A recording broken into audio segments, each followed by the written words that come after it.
They say imitation is the sincerest form of flattery. So in this episode, we're going to pick our favorite imitators. We're choosing our top 5 cover songs that are better than the original. Stay with us. Welcome to the 3324 podcast. If you're new, we appreciate you checking us out. And if you're returning, welcome back. You can find us on your favorite podcast provider, so please go ahead and subscribe so you don't miss any future episodes. We are also on social media, so follow us on Facebook or Instagram at 3324 podcast.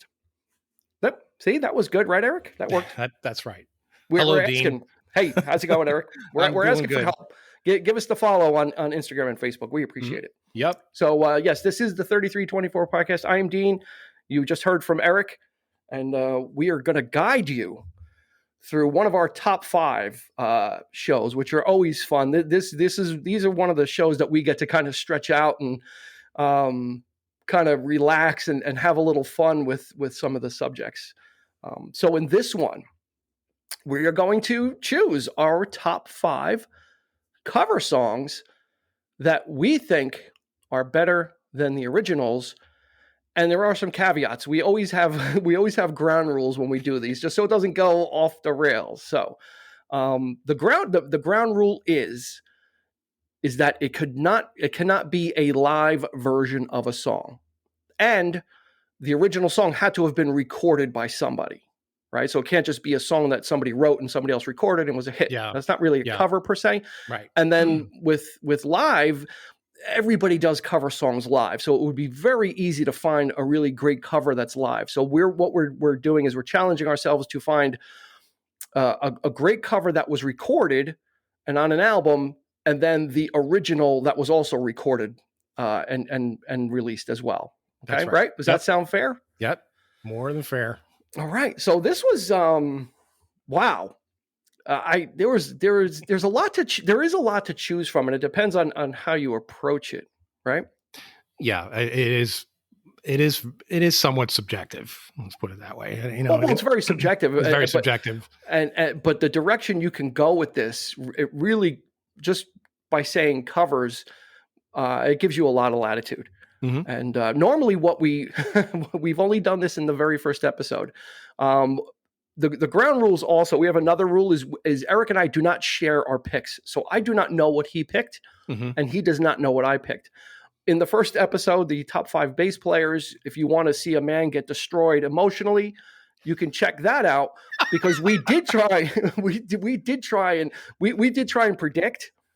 And I've known Eric since the 7th grade, and likewise he knows me, right? But he guessed 4 out of my 5 picks, and I guessed 0 out of 5. So if you want to hear somebody get humiliated in front of a bunch of people, go check out the top 5 bass players. So not my intent. Not my intent. It was a personal humiliation. And so after if anything, I'm the one who should be offended, because you obviously don't know me that well. Yeah, so you can make the case. But I wasn't. Who the hell is this guy? I know him so well, and he doesn't know me. Is he paying attention to anything I say? Right? I mean, I always prided myself on being a good listener. So there you what? Go. I didn't hear what you said. I always prided myself on being a good listener. Yeah, okay. See that? So what we did is we quickly scrapped like the whole prediction thing, because I don't think I could take more. I don't think I could take more episodes of that. So, but we do have some. And you know what? At the end, if I did get something or I did guess one, I'll certainly I'll let them know. But I don't. What do you think? A, do you think there's any crossover? And B, do you think you can predict? I think I could probably predict at least 2. Really? I you know what? All right, you're making a bold statement, and I think now it's time to show that you really don't know me. Okay. I think it's going to be 0. Okay. I think it's going to be 0, and I don't think I can even. I don't think I can predict yours, because this is such a broad category. It is. I mean, you can go anywhere with this. It's right. And there's so much stuff that I'm probably not aware of that maybe is a cover that I'm not aware of, and that a couple of these on my list, I'll kind of tip my hand a little bit. A couple of these I wasn't aware until relatively very recently that they were covers. That's right. Yes, There's two on mine that I was like, I didn't even know, and it blew my mind. I was talking to my sister today, and I was telling her about what we were doing. You know, we were recording this episode tonight, and I told her what the topic was, and she's like, "Oh my God, that's so great!" And and she kept texting me throughout the day. I found this song. I had no idea that this was a cover, and I'm like, yeah. And check this one out, and check this one out, and check, and so it's like, yeah. It's. I think this is going to be a fun one. I don't want to build it up, but I think I'm going to surprise you. I think. Well, I hope. I want to be surprised. That's. I think it's the point. I want to be sedated. We don't want to be too predictable. But on the other hand, I went about mine. I tried to pick one from each decade. I do. I like going back and doing. And for those that have listened to the other top fives, I am in a constant battle to try and pin Eric down to make his number one, to make a statement that the number one. And I, as always, I will make the statement that my number one. I don't think anybody's going to disagree with me, honestly. Okay. So I don't know if that's going to give it away, or maybe you're not sure where I'm coming from on it, but I think my number one is going to be it. Yeah. Well, I have my number one is not that, but it almost was. So make it number two. Make it number two then. Pick something else. So I decided to put my previous number one as an honorable mention. Wow. Only because it might be very easy to predict. Wow, that's going to be interesting. Or I should say, it is undisputable. I wanted to choose something a little bit more interesting to talk about. Okay. So there you go.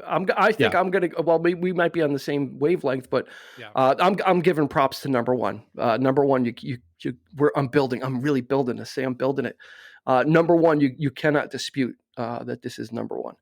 But you're kind of a decades guy, because when we did the top five bass players, you also did them in like age. You did them in age order and age range. So I'm getting to know you, that you like things not necessarily to like rate them 1 through 5, but you like to order them and put them in an order. Yeah, I don't necessarily like to rate them. So that's but yeah, I do like to go in some semblance of order. So because like you say, there's a wide spectrum of covers through the years. And, so final question before we jump in. Yeah. Are you going from the early decades, older decades, to now? No, or is it working from now to backwards? I'm starting with most recent to backwards. Okay, so then let's do it. We are starting our number 5, our top 5 covers that are better than the original. So Eric, kick us off. Number 5. Okay, my number 5 is "Heroes" by Peter Gabriel. His version. Now, make no mistake, it's very, very hard to top David Bowie. But I've been hearing this version quite a bit. And not only recently, but just, I've heard it when the album came out. It came out in 2010 as an album called "Scratch My Back," which was an album of covers that he did of various artists. And a second volume of that album was made by some of the artists that he covered and doing his songs. So it was a nice little project that he put together. But when I heard this thing, man, I was floored. I think it's stunning. And I love David Bowie's. It's my favorite David Bowie song. And probably my favorite album by David Bowie was "Heroes" in '77. But I think what it is, it may not be necessarily better, but I think it's a different perspective. It puts you in a different mindset. It's sad, it's melancholy, it's the lush production on this thing, the strings. He does away with all his percussion, all the keyboards, all the things that Peter Gabriel to do, and he just used an orchestra with this thing, and that's it. And it's just him and his voice and this orchestra, and it's absolutely gorgeous. I just love it, and it really brings tears to my eyes when I listen to it. And it was used actually to great effect I think it was season 3 of Stranger Things when I was watching it. It blew me away. I think you know what I'm talking about. The scene in the mall, and I think they played the song then, and it's like all the kids are standing together, and it really brought tears to my eyes. And I was watching it with my youngest son, and he was affected emotionally by it as well, which was even, you know. Yeah, that's powerful. So, but as you may know, everybody out there, I'm a diehard Genesis fan, and Peter Gabriel, who's always been a diehard Bowie fan.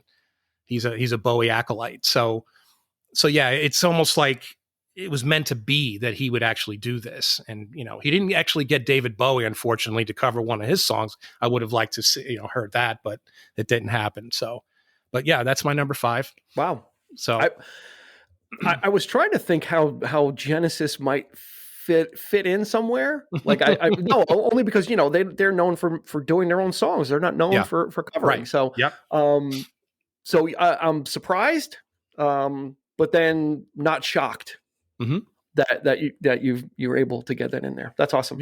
Yeah. That's a great pick.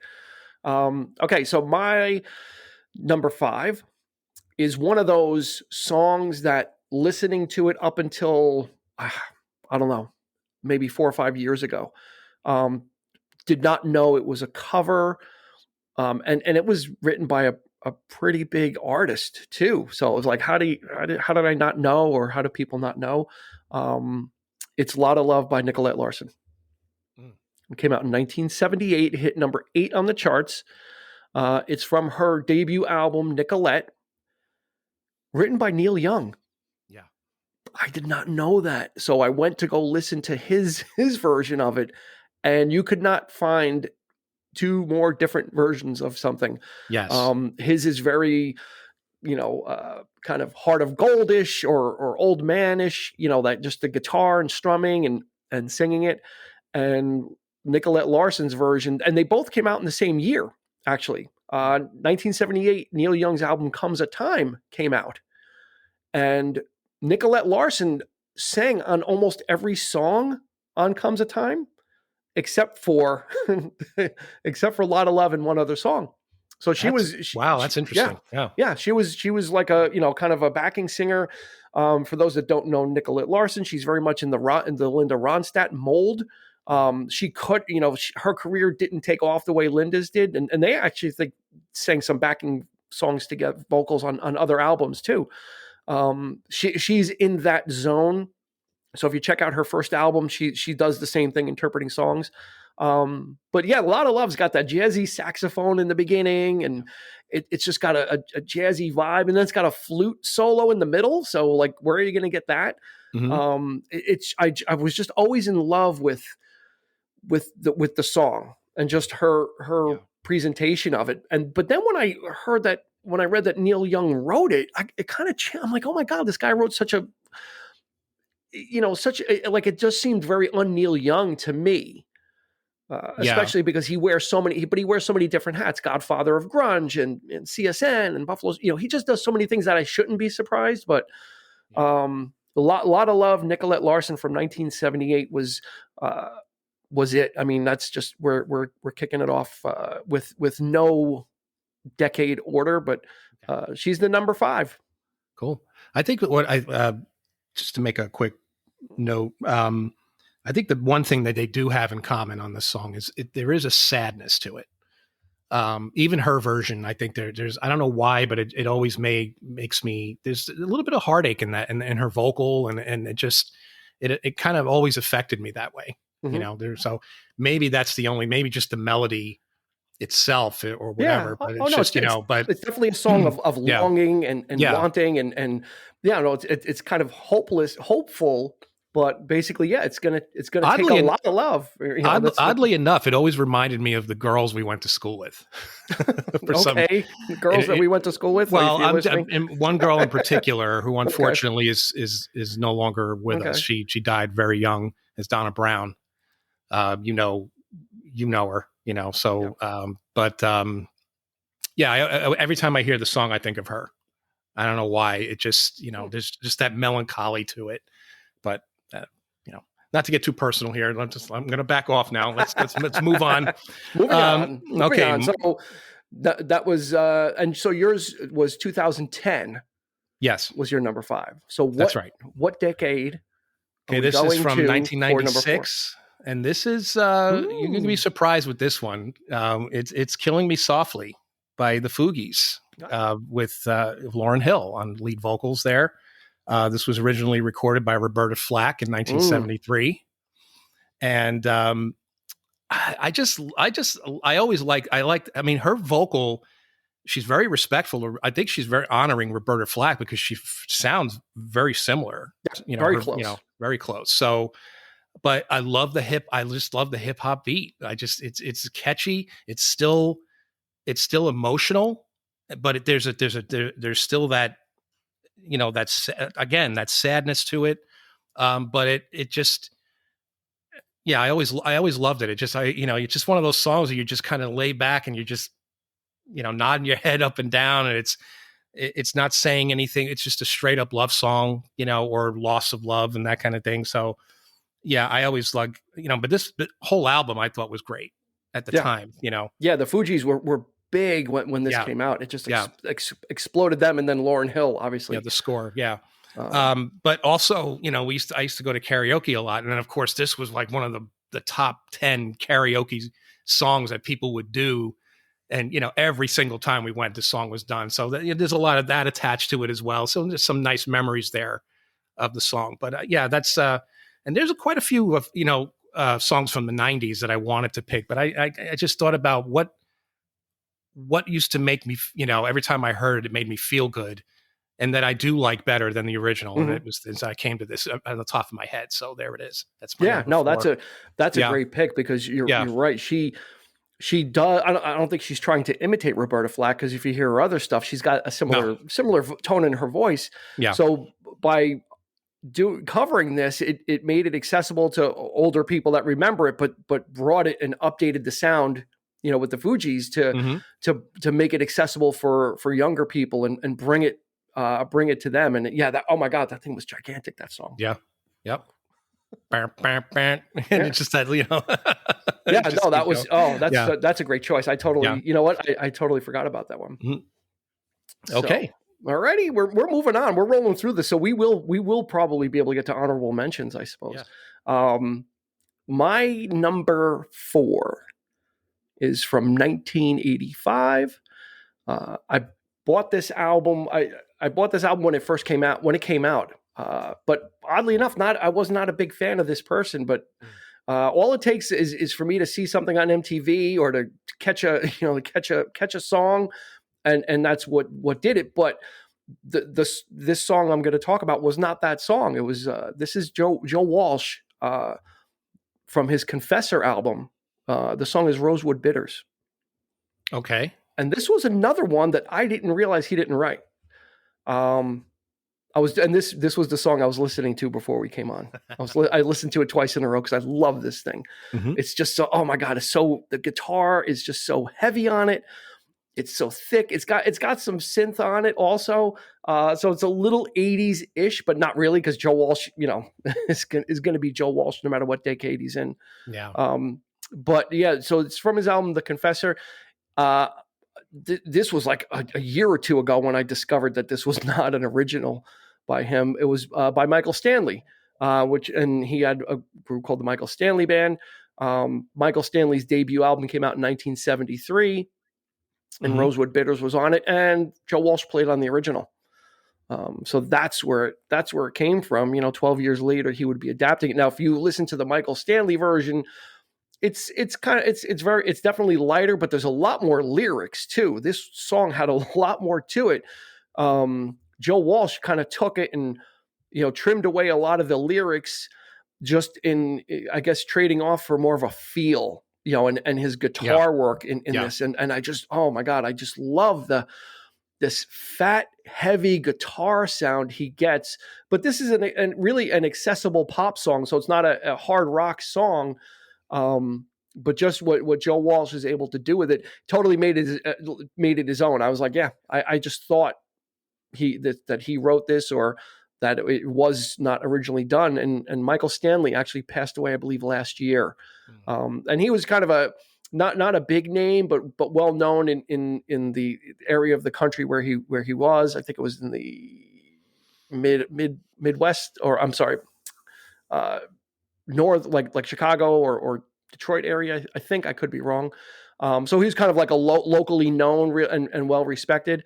But then Joe Walsh kind of took this and put it on The Confessor, which made The Confessor just that much of a better album. Love it. Good choice. Yeah. Am I surprised? Am I surprising you? Yeah, that was a surprise. I had no idea that was a cover. Boom. Boom. dropping bombs on you from Rosewood Bitters from Joe Walsh. So cool. Now number 3. So let me see. You did 2010, 96. So it's got to be the 80s. Yep, 83. 83. And this is fair. I mean, this is really well known. Really? Right out the gate. So I'm not picking up any hints from that. So go for it. Number 3. Okay. So Always Something There to Remind Me, Naked Eyes. Oh, yeah, nice. Written by Burt Bacharach. Back in the day, Mr. Bacharach. He actually recorded it himself. This was their number 1 hit. And I don't think you could have grown up in the 80s without liking this song. I don't care who you are, what you listen to. This was, pop perfection. At the time, it was just really, really catchy, really light and bubbly, and just it really infectious. And it just outright, it just gets you every time. They also, I always thought, now here's an interesting tidbit. Their second single, Promises, Promises, off the same, this is the album Burning Bridges. I thought was also written by Burt Bacharach, but it's not. It's not the same song.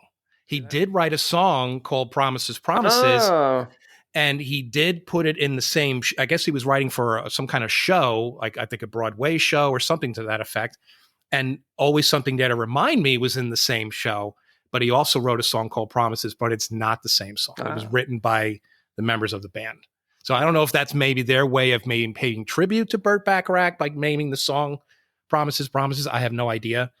But that I found that pretty interesting, because I always thought that Promises, Promises was also another Bacharach tune, but which I actually like even more than this song, actually. And it's like, when I was talking to my sister today, that's one of her favorite songs too. So we were kind of, talking about that. Yeah. But I didn't know that was a cover until much later also. Yeah. Neither did I. Yeah. Yeah. Because you're not thinking about, especially in the 80s, because the music was so different that I don't know if you'd be able to pick up that it was a cover, but you just weren't expecting that those artists were kind of influenced by that or looking back that far, right? Was that in the 60s when the Bacharach version came out? So it was like late 60s, maybe 60, maybe 67, 66, 67. Yeah. And that song, Always Something There to Remind Me, that, the cover is totally 80s. I mean, it's got all the 80s, absolutely. all the 80s tricks in it. So you don't think that it's going to be a cover, unlike the Fugees, which is really kind of, that really sounds close to the original when you compare, right? It sounds like an homage as opposed to Always Something There to Remind Me, which that was one of my, make it their own. That's another way I approached this, was trying to find a cover that was different in the arrangement, instead of not just being a straight up, adaptation of the original, but But interestingly enough, there's a lot of covers in the 80s. I think it might be, and this was a really big decade for covers. I mean, did you know that, for example, that Girls Just Want to Have Fun was a cover? Not at the time, no. I had no idea. I just found that out today. Yeah. I had no idea that was a cover.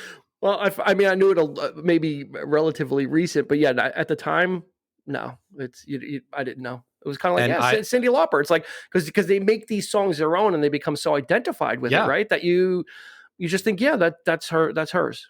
And I love rock and roll. I didn't know that was a cover either. I just found that out. When you're doing the research and you're trying to find things, you actually end up learning a lot more, and you say, "Oh my God, I didn't know that," or "I didn't know." It's pretty neat, and that's a good one though. Always Something There to Remind Me, because it's so 80s that they fool you. and they really punch it up, and they don't make it try and sound traditional. That's like a staple, I think. Like when I think nostalgic for the '80s, that's one of the probably top 5 songs that I'm thinking about when I think of the '80s. So that and Safety Dance. Yeah, right. Yeah, Men Without Hats. That's right. Well, my number 3 is I'm gonna double dip, but I would want this one to be number 1, but it can't, because the number 1 is the number 1. But if I was just making my own order, this would be number 1, and it's "You're No Good" by Linda Ronstadt from 1974, Heart Like a Wheel. Linda Ronstadt is one of the most amazing vocalists ever to set foot on this planet, bar none. She is absolutely that's her stock and trade. Is she's not a songwriter, she sings other people's songs, and she makes them her own. And a lot of the stuff, when I was growing up in the 70s, her versions of cover songs were the ones that I was introduced to and did not know that they were covers. Like "That'll Be the Day" by Buddy Holly. When I was a kid, I heard the Ronstadt version. Yeah. Actually, "Love Is a Rose," I think, was written by Neil Young as well. So her version of "Tracks of My Tears," oh my God, just absolutely off the charts. "Blue by You." I mean, she knows she's done so many, but "You're No Good" is just her really ripping. In 1974, just ripping through this. The original, because we need to acknowledge that, so I'm in compliance, was by Dee Dee Warwick in 1963. That's Dionne Warwick's sister. Oh, wow. So she recorded it, and it sounds of its time. But Ronstadt just brings the fire. She's got that, like Ronstadt has that, she's got such a great vocal range that she can do the growly stuff, and then she could soar with the best of them. So Ronstadt is just like amazing. The one I'm going to tack on to it is Van Halen. They did "You're No Good" in 1979 on Van Halen too, and they totally took the song and made it, and Van Halenized it, right? They made it their own as well, and much like "Always Something There to Remind Me," right? You would not know, because of they adapted it so well to their sound, right? They plugged it right in and made it something unique. So you can listen to the Ronstadt and the Van Halen side by side and not know for a while that you're listening to the same song. Wow. Good choice. Yeah. Very good choice. Surprising you, right? See, I'm coming out of left field with these. Well, okay. That's why we don't share. That's right. So "You're No Good." So, though I'll give you a hint. No, I'm not going to give you a hint. How would it? You're not getting a hint. No hint for you. Okay. I was going to give you, but I think it'll give it away, so I'm not going to. So number 2, my number 2 has got to be from the 70s, because that's the way we're going. So lay it on us. 1976, "Blinded by the Light," Manfred Mann's Earth Band.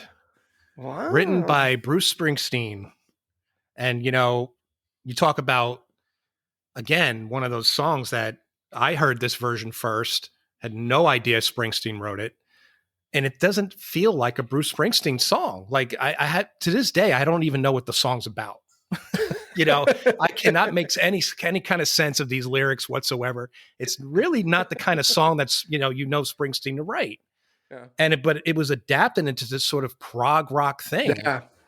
And they took it to a whole new level, and it's wild. It's again, very catchy, very, and it fits. I think their version of it is the definitive version. I mean, Springsteen's, Springsteen fans out there will probably disagree, but it doesn't even come close to this thing. I mean, it's so iconic of the 70s, and it's been heard in many, many movies, and it's from the album The Roaring Silence, and it was released in 1976. And 76 was a really good year, I think, for this kind of thing, for this kind of music, So, but yeah, that's my number 2. That was like the first, when we talked about doing this episode, this was like weeks ago. I think we conceived of it. that was like my number one, like not necessarily my number one pick, but it was the first song First thing that jumped. The first thing that came, and I never left the list. So there it is. Yeah, it's an epic song. I mean, really is. Yeah, it's got so much to it, and yeah, I don't think anybody realized. You know what? Back then, Springsteen wasn't as big as he was. Right? He wouldn't get gigantic until like Hungry. I mean, he was big on FM radio, but they certainly weren't playing Blinded by the Light, his version. They would play the Manfred Mann version. Right. And when I finally got around to listening to the Springsteen version, his delivery of it is in the Springsteen mold of its time, where it was kind of like, you know, Rosalita, like that storytelling delivery, and Manfred Mann doesn't do it like that. No, you know, theirs is more of like, this like really just this epic piece with different movement. You know, just that's keyboards, lots of synths. Yeah, it's very, very prog, but pop at the same time. I agree. You know? That's the version. That's the version. Just like A Lot of Love, right? It's like that's the version. Yep. You know, the other one was there, but yeah. Wow. All right. So that's Manfred Mann's Earthband. That's a good choice. I mean, that's still a staple of rock radio, and you don't really hear the Springsteen one. You could definitely go check it out. We should maybe do a playlist of these, or we'll put it in the show notes. The choices, the original and the cover. I'll put that in the show notes for each one of us. That'll be neat. Cool. This way people can go research it. So my number 2. Oh boy, how could I not have Elvis Presley on my list when we're talking about artists that interpret songs masterfully? And this is, I didn't realize that this was a cover. See, I mean, with Presley, I'm building it up. With Presley, he doesn't write songs either, right? Like Linda Ronstadt. So he's really adept at finding songs, but I didn't realize that this song was actually recorded once before, and this is Suspicious Minds from 1969, and this actually hit number 1. Very good choice. The original artist was Michael James, and he wrote it. He released it as a single in 1968, and it went nowhere. And he had written some other stuff. He had actually wrote quite a few songs that Elvis would record. Also, he wrote He co-wrote Moody Blue, which was one of Elvis's last songs before he passed away. So Elvis heard this single and said, "You know what? I could make something of this." And in 1969, Elvis was hot off the heels of his 68 comeback special. If you ever see pictures or music videos or videos of Elvis where he's wearing all the black leather and he's sitting around, that was his comeback special. That was his attempt at kind of rehabbing his image, because in the 60s, he had spent so much time making these throwaway movies. Elvis made like 30 films in his life, and that's in a span of like 12 or 13 years, because he was just cranking those things out and contractually obligated. He finally got free of that. And that's when he started touring more, and the Vegas residencies and all that stuff started. So Suspicious Minds was everybody reacquainting themselves with Elvis as a mature singer. And that's one of the things I love about this song and this era is I'm a fan of like the later Elvis voice. Not when he was younger, he had that really delicate, love me tender voice, and he could really sing kind of an angelic, for lack of a better term. When he got older, his voice really got more powerful and it got heavier. It got thicker. And Suspicious Minds, you hear that. That's a mature man singing this song. And I love his vocals, his vocal sound from 69 up until he died. He never really lost his voice. As horrible as his physical appearance got, he was one of those people that never lost their voice. He could still like blast. And Suspicious Minds was kind of relaunching him into the public consciousness, because then a couple of years later, in 72, he would hit again with Burning Love. And so those two songs really kind of encapsulate Elvis in the 70s.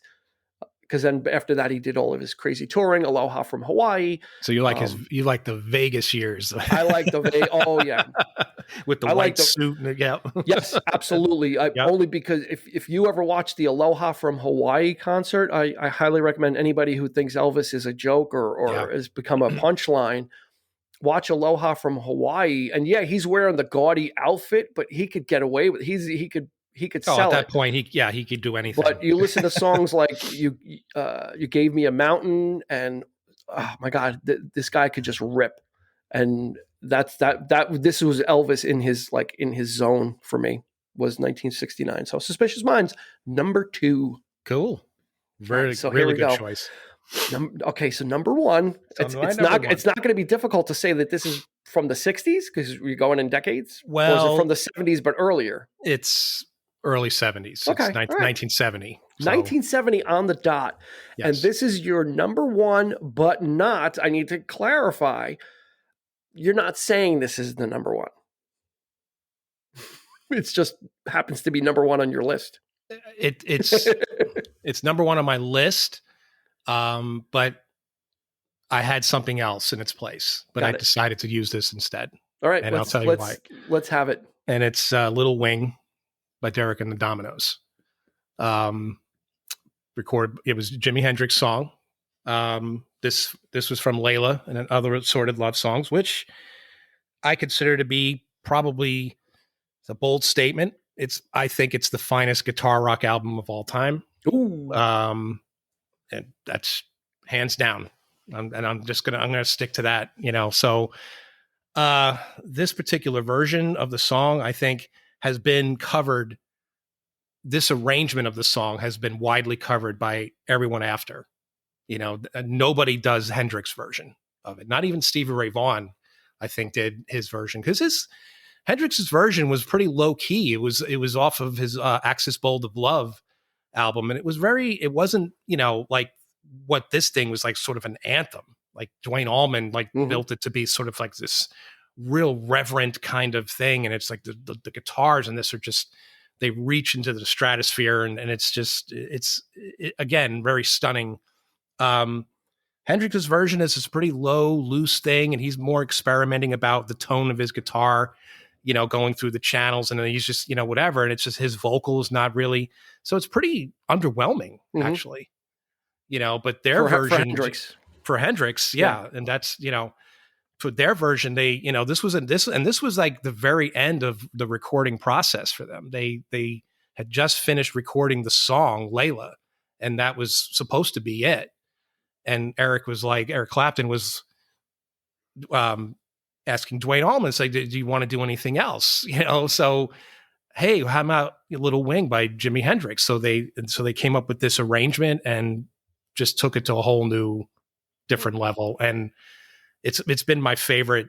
When you consider that this is maybe 2 songs away from the title track of that album, and everything that comes before it, it's just amazing. People like Sting have done it. He's covered it. People like the Corrs, the Irish band, the Corrs, they've done it this way, in a much more poppy sense, but at the same arrangement, the same melody, but their version, hands down, I think it's much better than Hendrix. Now, what do you think was supposed to take its place there? Obviously, which I consider to be probably well, let's do your number 1 first. Okay. Oh, so I see what you're doing. You were asking me what I thought what was going to be there. Now, what do you think was there in the first place?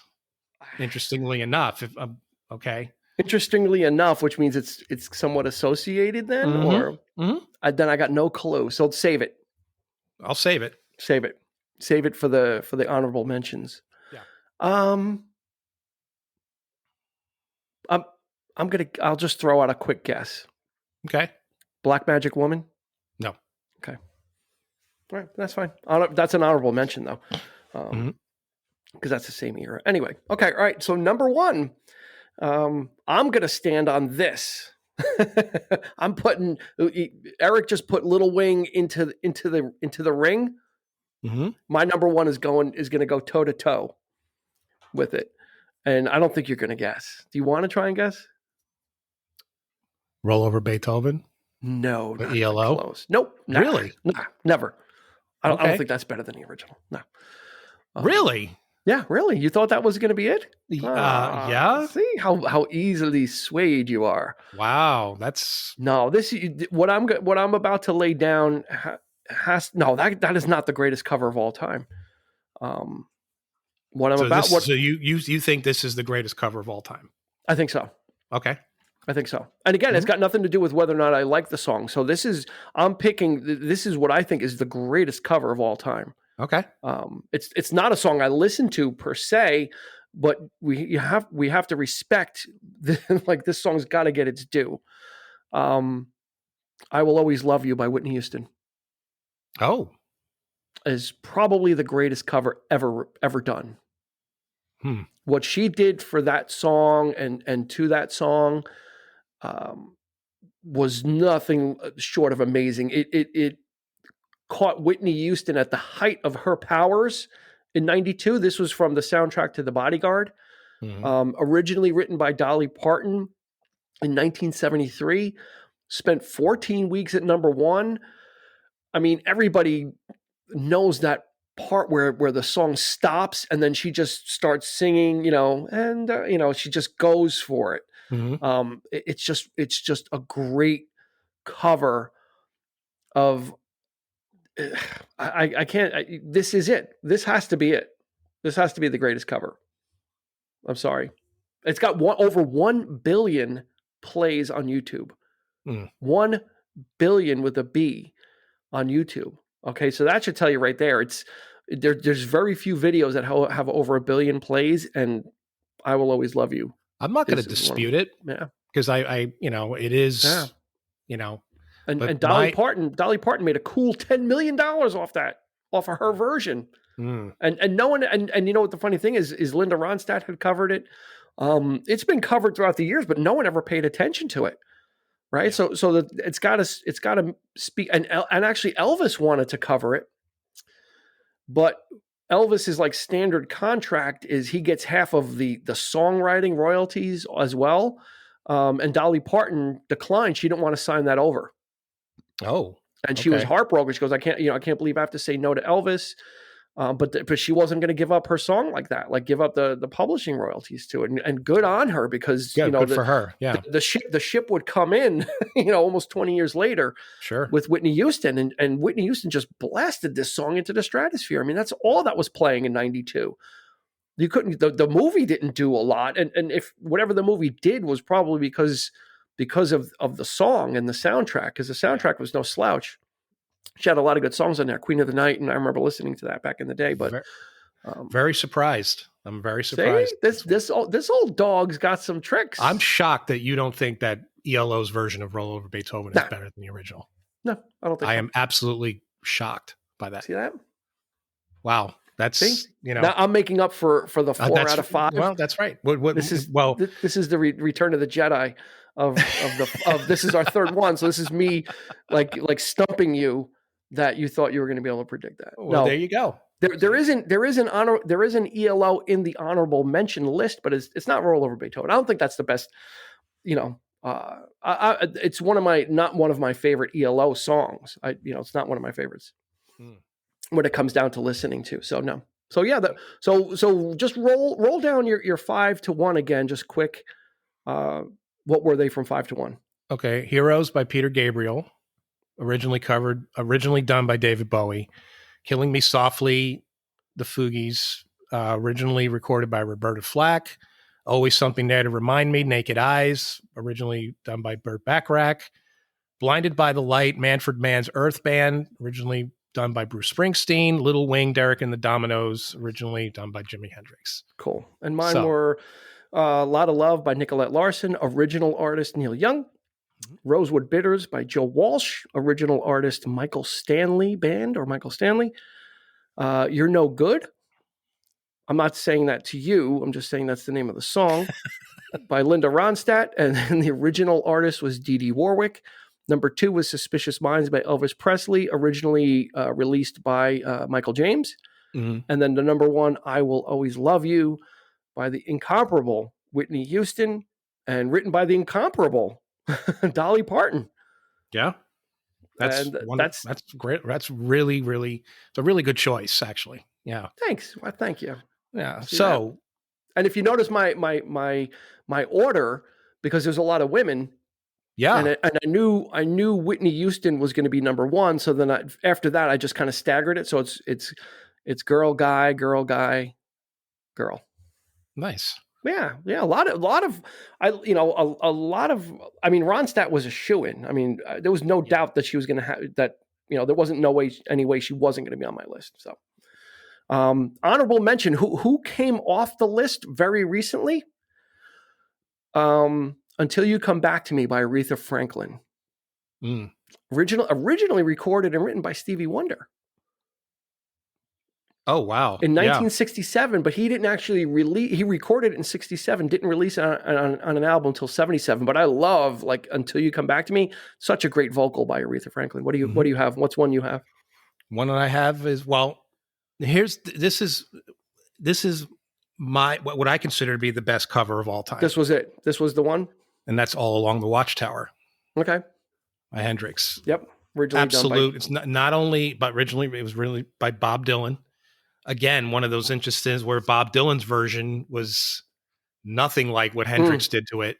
Yeah, and the combination of both. Even Dylan concedes that his is the better version. He just took it to God, Yeah. But I thought it was more. For me, that seems to be the undisputed one for me, at least. I mean, because it's not only what I consider to be the greatest, but also one of my favorite songs of all time. Really? Just period. Yeah. Wow. I could honestly, put that maybe in a top 10 list or, whatever. So I just love the song, but I thought it would be more interesting to talk about the Dominoes version because it's just so different. And again, it's the same kind of thing where they did like a whole different arrangement to it. And, so it's honoring two great guitar players, honoring Jimi Hendrix. So I kind of wanted to, because there's really not much else to say about Watchtower that hasn't already been said. So, no, so that's a good choice. That's a good choice. Yeah. Mm-hmm. I had for another honorable mention, since we were going the ELO route. This was it was cheating though. I didn't want to put it on because it's cheating. Why? Do you? Okay, yeah, I see where you're going with this. So the song "Do You" from A New World Record from 1976 is done by ELO, and everybody knows that version. It's very popular, but it was actually done by a group called The Move. 60s English psychedelic pop band, but the cheating part is Jeff Lynne was in The Move and they recorded it there, and then he actually recovered his own song, and he actually did do it better. The newer version of Do You is better. Yeah. So that I thought, that's kind of cheating. That's like, I don't know. I mean, here's okay. He covered his own song, so it's kind of like, all right, he took another swing at it. Okay, I have another. Good. And you might think this is cheating too, because you said no live versions. Yes, I did. However, we said. However, there is a studio version of it, and it's "Young Man Blues" by The Who. And they made this thing iconic. It was written by a guy named Mose Allison way back in, I think it was the late 50s. And his version is it's jazzy. It's like he's like a jazz pianist, and it's very, very tinny, sort of very, very kind of almost laid back. The Who kind of just rocked it out. Now you could argue that, okay, it's not supposed to be live, but live it leads by itself, really put The Who on the map. So you're going with a live one then? I'd prefer the live version, but they did record it in the studio, and it's on the Odds and Sons album. Technicality. So, you're saying that if you were going to go with a live song, this would be it? That would be it. Yeah, their version of the song is just. You talk about the punk sensibility and just really plugging in and just loud and just taking it to again another level. But yeah. But there's my cheat. But it's not on the list. I'll throw a live one out there too. Then, okay. I wasn't prepared, but you could. I may get flack for this, but all right. Just do it. Just say it. Just say it. Say it. I really like. You could almost pick anything from this concert too, so that might give it away. From the Concert for George. Okay. There are so many great performances in there. Oh yeah. but and yeah, this is a hometown favorite, but Jeff Lynne's version of Give Me Love and the arrangement, I just love how he handled the vocal Mm-hmm. for that. And I just love Clapton's playing on it.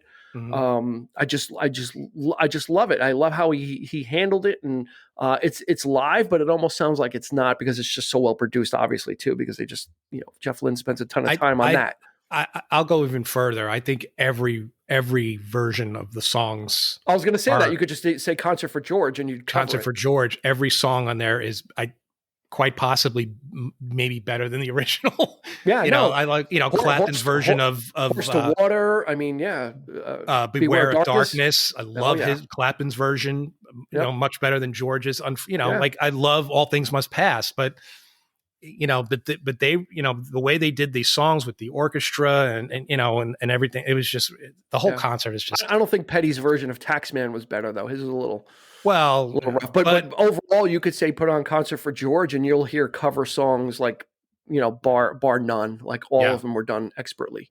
Mm-hmm. Even McCartney at the end with the ukulele, and he does something, and just that's a whole other show.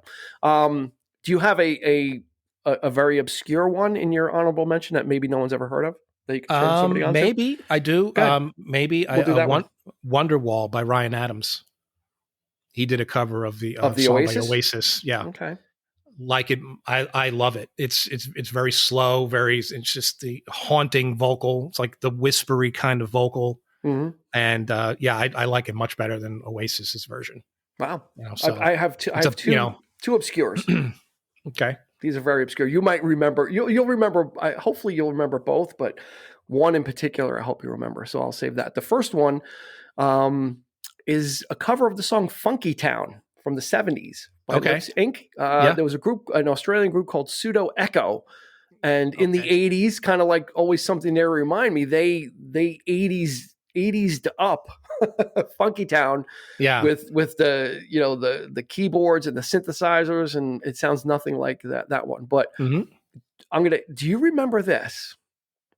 I had it on cassette, and I guarantee you must have heard it. Group called Laszlo Bain, and they did a version of Overkill by Men at Work.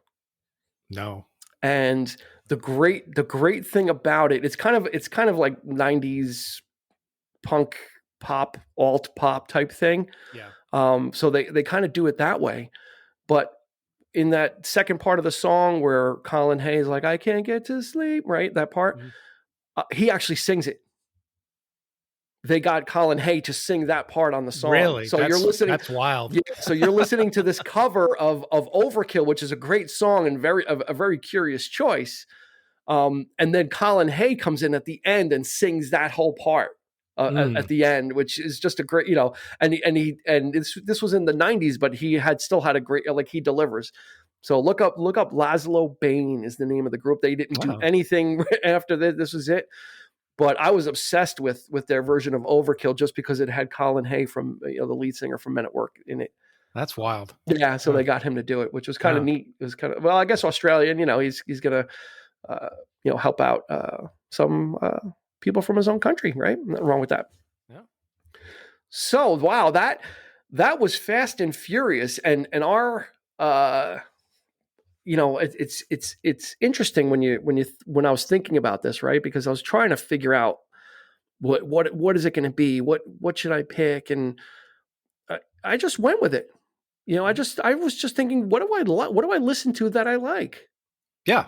I wasn't trying to go too hard, too deep and too hard into outsmarting anything. It's kind of like I've always loved Lotta Love. I've always loved You're No Good and Rosewood Bitters. I mean, these are like easy things for me. The education was some of them I didn't realize were covers. Yeah. And that was the thing is up until relatively recently, I was like, and that's a great thing when an artist can fool you and make it, which is different than someone writing a song, professional songwriters, and then they give somebody a song. But these are the artists hearing this song elsewhere and then saying, I'm going to take a crack at it. Mm-hmm. Especially with, and I don't think you'd find two different ones than Nicolette Larson and Neil Young. Those, I think that's my biggest contrast one for out of my list is if you listen to Neil Young and the Nicolette Larson Lotta Love And I wonder what goes through the artist's mind. I mean, do you think that they intend to make it better than the original? You always hear like they're so humble. They tried to be humble and say, well, it wasn't our intent to make it, to necessarily, I just want to do it justice. But I think it's subjective, right? But do you really think that, some of the, they know that they're doing something better?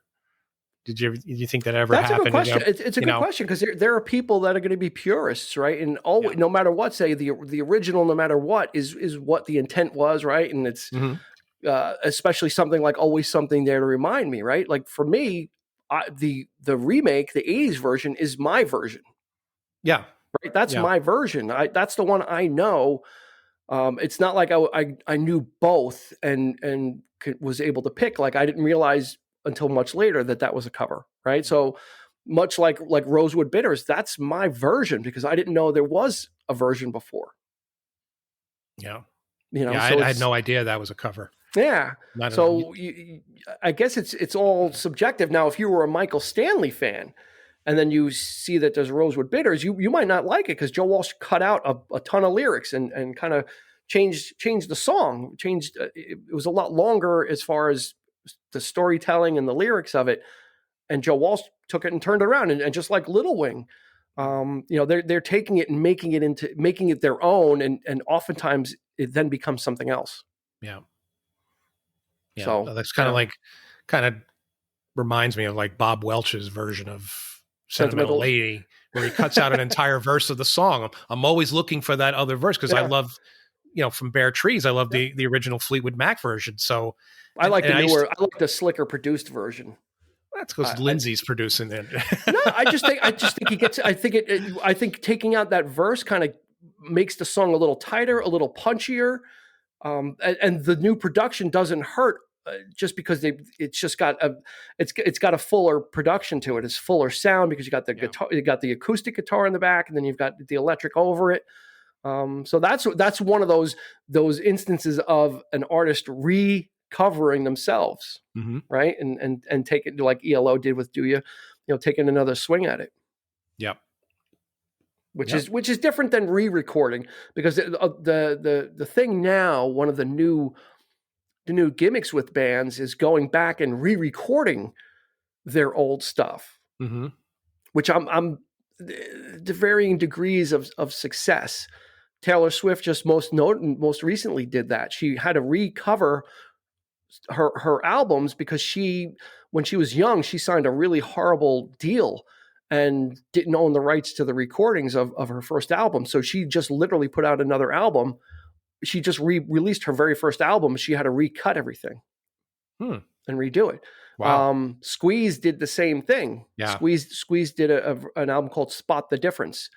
And they did pretty, and their intent though was to make these as exact as possible. And they came pretty darn close, even so many years later. If you listen to the version of Tempted with Paul Carrack, I was like, wow, Paul Carrack sounded like, did they take the old vocal?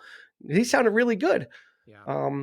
Jeff Lynne did it with his ELO stuff. He recorded a greatest hits album, but then re-recorded them. And no, I don't think it's. I'll say no. The originals are better in those cases, but I don't know what the reasons are for sometimes for artists to revisit their catalog and re-record it. What do you think about McCartney's latest? About they just re-released the album with other artists. Other people do it. Yeah, no, I love that. That was interesting. Yeah, his McCartney 3 comes out like last year, and to much fanfare. And then he go ahead. They re-released the album, but with just and St. Vincent is on it, and she's got a new album coming out. And he just gave it to like current artists and let them reinterpret it, which is fun. That's nice. That's kind of neat. It's a nice companion piece to see what other people. What their spin on it is. Yeah, absolutely. I like it. Kind of neat. I like it as well. It's kind of like a tribute album, but before the album had time to get old. Really get old. Right, yeah. He comes out with the album and then an album of people covering it. Like that's like only McCartney could get away with that. Maybe right? He knows something we don't. Well he's McCartney, so he's the only guy that's going to be able to ever get away with releasing an album and saying, hey, do you guys want to do covers? Yeah. Who's going to say no? Right? No one's going to say no. they'll all be in on it. So he's Yeah. he's probably the only person that could get away with it. Mhm. So yeah, that's actually, I didn't listen to that though. I haven't heard anything from the from McCartney 3 or the covers, but yeah, it's got a pretty decent guest list. And yeah, and I didn't even go into some Zeppelin. There was an album called Encomium in the 90s. And it was all Zeppelin covers. And there was a lot of great stuff on there, and I didn't even touch that. Cracker was on there, and Stone Temple Pilots with their version of Dancing Days. But I don't think those are better. They're different. No, they were. The 90s seemed to have that. There was a lot of like what they call tribute records too. They did one to the Doors, and Fleetwood Mac had one. There was one that I had. There was a Curtis Mayfield one, and they had people like Clapton on there, and Steve Winwood, and Phil Collins, and Bruce Springsteen, and just a bunch of other people. And I actually like some of the versions of those songs, though, the way they interpret them, better than what Curtis Mayfield did back in the day, only because of the production. Mm-hmm. Curtis Mayfield had a great voice, but the production standards at the time with some of the arrangements of these songs weren't as strong. Yeah. So when these other artists did them, they really fleshed it out. So, but at Hendrix, I think there was maybe like 2 or 3 different tribute albums to him, tributes to the Beatles, that kind of tributes to Buddy Holly. Yeah, absolutely. Mm-hmm. Yeah, and I'm glad I didn't even try, and that would have been easy to go to. Right? Actually, I didn't even think about it. I mean, there's so many Beatles tribute albums. I thought about it, but I was like, nah, this is not, because I don't think they're better necessarily. There's exactly. I went with stuff that I like I said that I listened to. Same with me. Yeah, these are songs that I genuinely like, and that have been part of my life. So I think about that too, like personal memories and that kind of thing. So cool. I'm if we continue to do top fives. Mm-hmm. I'm committed to getting you to commit to a number one. I just have to find the right subject. I need to find the right subject matter that you'll say, oh, this is the number one of everything. Okay. Yeah, I'm just, maybe I don't know why I'm weird that way. Maybe if we do the top 5 Star Wars films. It's hard to pick a number one. It really is. It really is, because there's just so much good stuff out there. You know what? I'm going to get you a dartboard. I'm going to get you a dartboard, and you could just throw darts and leave it to chance. Completely random. You throw 5 darts, and whatever the last dart is, that's number one, and then you stand by. Well, there you go. So that's going to do it for our top 5 covers that we feel were better than the originals. We would like to know what your favorite covers are, or if you disagree with any of ours, but I certainly would like to hear some other choices and selections that you think are a cover that's better. And there's a lot to choose from. So we by no means didn't even come close to scratching the surface of this. So there's a lot of ground there. So by all means, share with us on social media. You can find us on Facebook and Instagram at 3324 Podcast. Let us know what your favorite covers are. And as always, we thank you for your support. It means the world to us, and we are humbled and grateful. And for Eric, my name is Dean. This has been the 3324 Podcast, and we will see you on the flip side.